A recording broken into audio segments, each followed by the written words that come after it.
Comment reprendre votre puissance personnelle? Cette vidéo est la troisième de la série Activez votre potentiel de transformation. Dans la première vidéo de la série, vous avez identifié votre plus grand défi de vie actuel. Dans la deuxième, vous avez reçu des clés pour rebondir quand tout va mal. Vous avez consigné vos ressentis et vos expériences dans votre compagnon de route, votre carnet. Et vous êtes ici aujourd'hui pour poursuivre votre parcours d'évolution. Vous vous demandez peut-être ce qu'est la puissance personnelle et comment la mettre en œuvre. Votre puissance personnelle n'est pas une force à conquérir, c'est un feu intérieur à rallumer. C'est ce que nous allons voir tout de suite. Bonjour, je suis Patricia Mourlande, thérapeute intuitive. Ma chaîne est là pour vous, qui êtes en recherche de solutions pour transmuter vos défis de vie. Je vous accompagne à retrouver votre potentiel d'âme en mettant à votre disposition des outils concrets et efficaces à actionner tout de suite. Abonnez-vous dès maintenant et si vous êtes nouveau et nouvelle ici, bienvenue.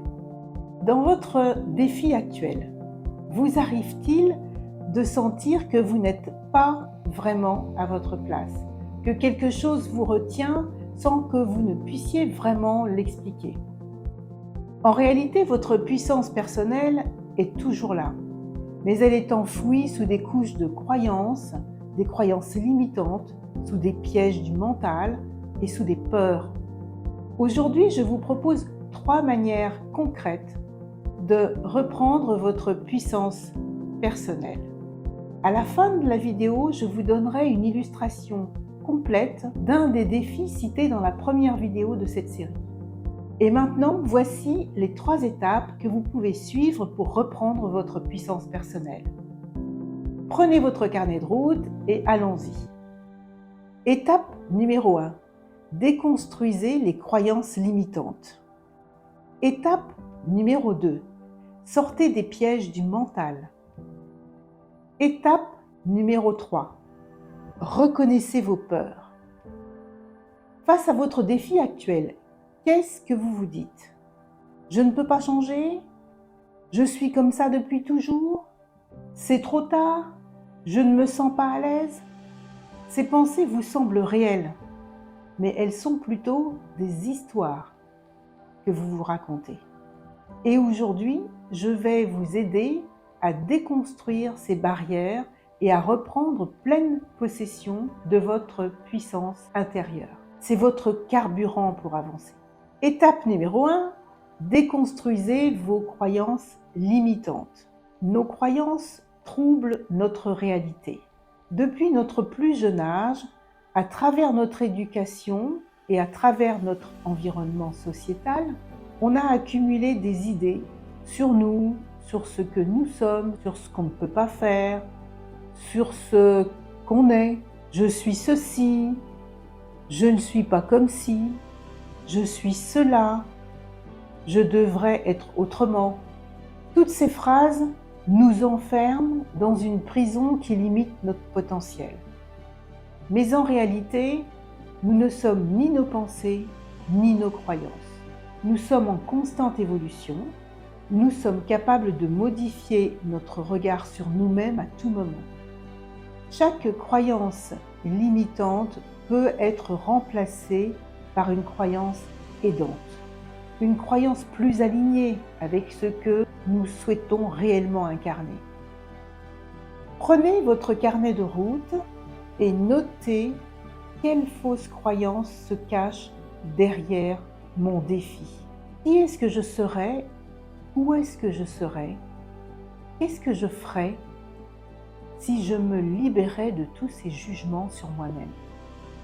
En fin de vidéo, je vous donne un exemple concret pour compléter votre réflexion. Étape numéro 2. Sortez des pièges du mental. Notre mental est un merveilleux outil, mais il a une particularité, il préfère ce qui est connu, même si cela ne nous rend pas heureux. Il nous pousse à rester dans d'anciens schémas, car c'est sa manière de nous rassurer. Donc il bloque notre action.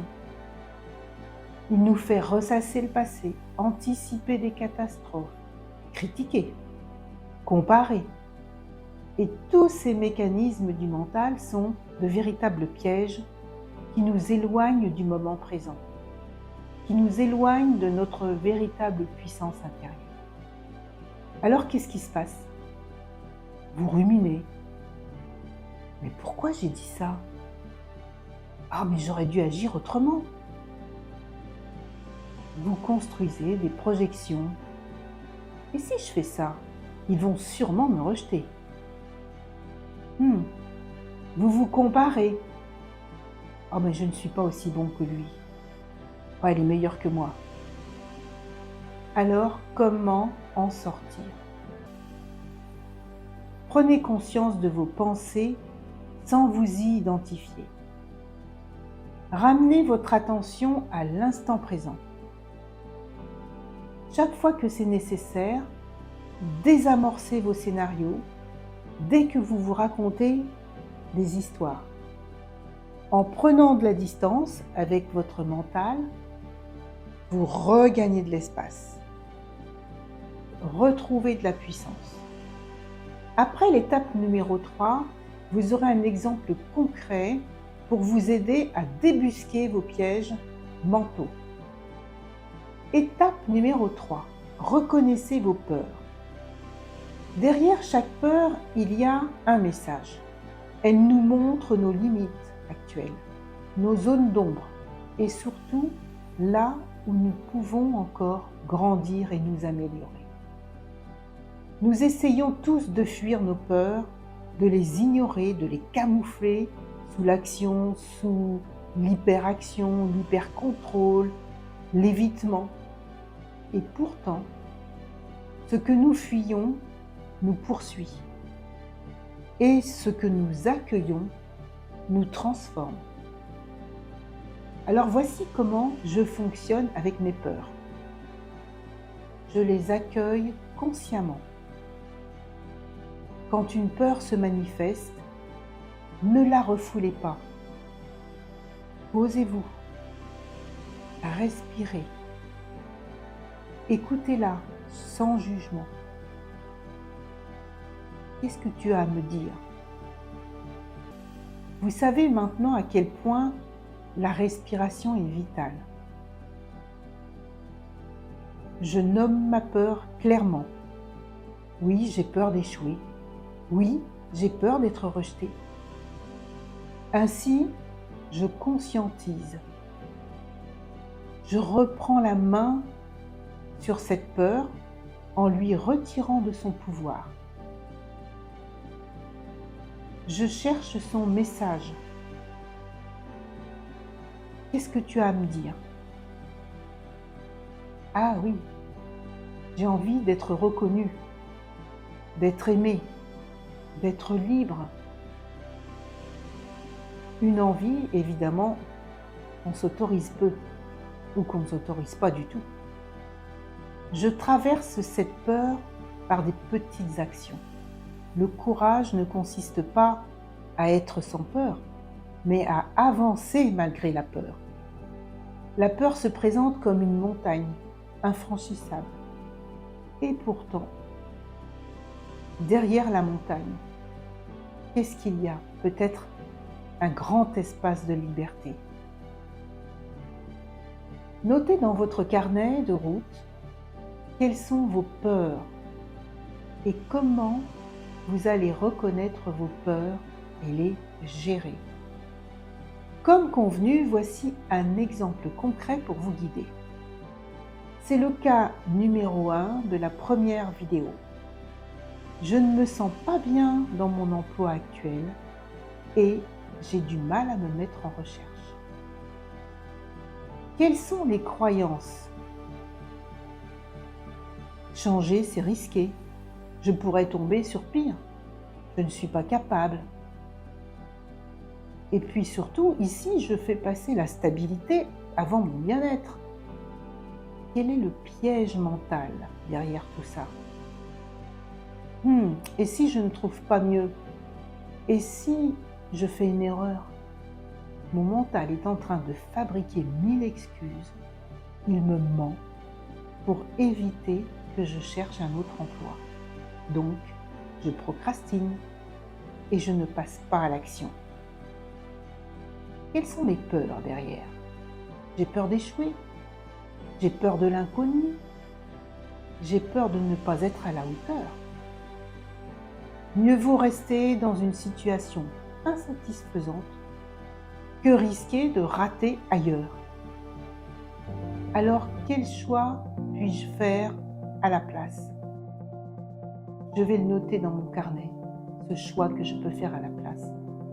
Je mérite un travail qui me respecte et dans lequel je m'épanouis. Je choisis de me faire confiance dans chaque pas vers mon épanouissement professionnel. Et voilà comment je me sens quand je trouve un nouvel emploi. Ressentez la satisfaction.